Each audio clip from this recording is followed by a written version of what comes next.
प्राचीन काल की बात है, जब भारतवर्ष के घने जंगलों और पहाड़ों में ऋषि मुनि अपनी कुटिया बनाकर तपस्या किया करते थे। उसी समय एक अत्यंत निर्धन किंतु परम तपस्वी और भक्त ऋषि हुआ करते थे, जिनका नाम ऋषि भार्गव था। वे हिमालय की तलहटी में एक छोटी सी नदी के किनारे अपनी जीर्ण शीर्ण कुटिया में रहते थे। उनके पास ना तो कोई धन संपत्ति थी और ना ही किसी प्रकार का ऐश्वर्य। उनकी एकमात्र पूंजी उनकी महादेव के प्रति अटूट श्रद्धा और भक्ति थी। ऋषि भार्गव का जीवन अत्यंत सादा था। वे सुबह ब्रह्म मुहूर्त में उठते, नदी में स्नान करते और फिर घंटों महादेव के ध्यान में लीन रहते। उनकी कुटिया में महादेव का एक छोटा सा मिट्टी का शिवलिंग था, जिसे वे स्वयं जंगल से लाई हुई मिट्टी से बनाया करते थे। वे प्रतिदिन शिवलिंग का जलाभिषेक करते, बेल पत्र चढ़ाते और भस्म रमाते। उनके पास न तो सुगंधित पुष्प होते और न ही दूध दही जैसी चीजें, पर उनकी भक्ति में कोई कमी नहीं थी। वे जंगल से ताजे बेलपत्र तोड़ लाते, नदी का पवित्र जल चढ़ाते और अपनी अंजलि में भरकर महादेव का नाम जपते हुए अपनी भक्ति अर्पित करते थे। गांव के लोग ऋषि भार्गव का बहुत आदर करते थे। वे जानते थे कि ऋषि की भक्ति में कितनी शक्ति है। कभी कभी लोग उन्हें भोजन और वस्त्र दान करते थे, पर ऋषि भार्गव उसे स्वीकार करके भी अपनी आवश्यकता के अनुसार ही उपयोग करते और शेष जरूरतमंदों में बांट देते थे।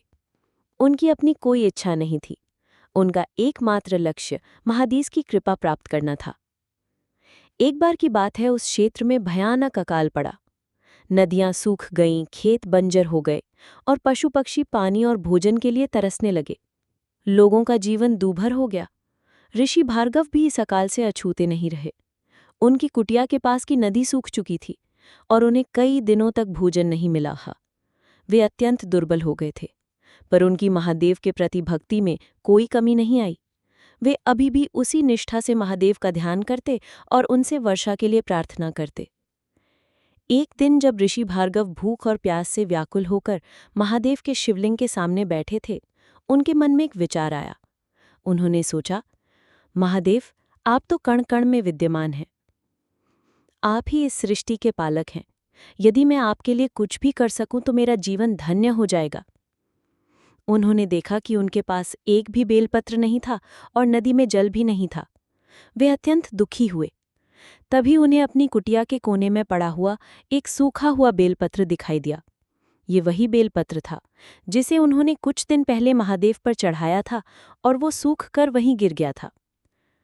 ऋषि भार्गव ने उस सूखे बेलपत्र को उठाया, अपनी आंखों से लगाया और अत्यंत श्रद्धापूर्वक महादेव के शिवलिंग पर अर्पित किया। उन्होंने अपनी अंजलि में थोड़ा सा धूल उठाया और उसे ही जल मानकर महादेव का जल अभिषेक किया।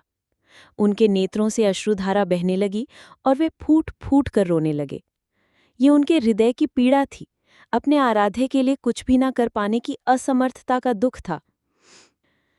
ऋषि भार्गव की ये अटूट भक्ति और निस्वार्थ प्रेम महादेव को अति प्रिय था। वे ऋषि के इस भाव से अत्यंत प्रसन्न हुए। उसी क्षण आकाश में काले बादल छा गए और घनघोर वर्षा होने लगी। धरती की प्यास बुझने लगी, नदियां भर गईं और चारों ओर हरियाली छा गई। लोग खुशी से झूम उठे। उन्हें विश्वास हो गया कि ये सब ऋषि भार्गव की भक्ति का ही परिणाम है। लेकिन महादेव की लीला यहीं समाप्त नहीं हुई। उसी रात जब ऋषि भार्गव अपने कुटिया में सो रहे थे, महादेव ने उन्हें स्वप्न में दर्शन दिए। महादेव ने उनसे कहा, भार्गव, तुम्हारी भक्ति और प्रेम ने मुझे अत्यंत प्रसन्न किया है। तुमने मुझे सूखे बेल पत्र और धूल से भी अर्पित करके ये सिद्ध कर दिया कि मेरे लिए कोई भी वस्तु तुच्छ नहीं है यदि वे सच्चे हृदय से अर्पित की जाए।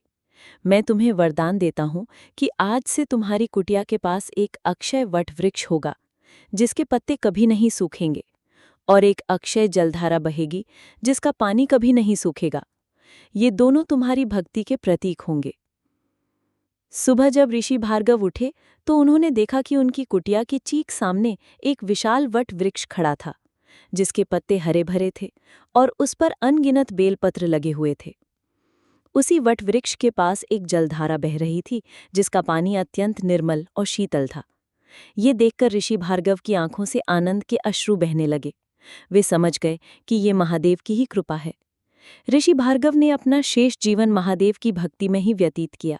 उन्होंने कभी किसी वस्तु की इच्छा नहीं की और न ही किसी प्रकार के सुख की कामना की। वे हमेशा अपनी झोंपड़ी में रहते हुए भी सबसे संतुष्ट और आनंदित रहे। उनकी ख्याति दूर दूर तक फैल गई और लोग उन्हें अक्षय भार्गव के नाम से जानने लगे। अक्षय वट वृक्ष और अक्षय जलधारा आज भी उस स्थान पर विद्यमान है, जो ऋषि भार्गव की महादेव के प्रति अटूट भक्ति और महादेव की असीम कृपा का प्रतीक है।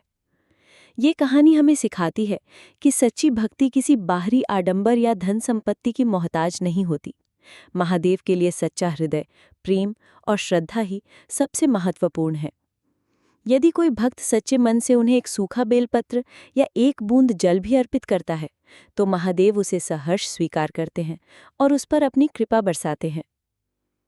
आशा है आपको ये कहानी पसंद आई होगी। यदि आप कुछ और जानना चाहते हैं तो पूछ सकते हैं। यदि ये वीडियो आपके दिल को छू गया हो, यदि एक पल के लिए भी आप भावुक हुए हों, तो बस एक छोटी सी गुजारिश है, हमारे चैनल को ज़रूर सब्सक्राइब करें। आपका एक सब्सक्रिप्शन हमें और भी सुंदर कहानियों और भावनाओं से जुड़ी बातें लाने की ताकत देता है। हम मिलकर इस आध्यात्मिक और सांस्कृतिक यात्रा को आगे बढ़ाएंगे। धन्यवाद। आपसे फिर मुलाकात होगी एक नई भावना, एक नई कहानी के साथ।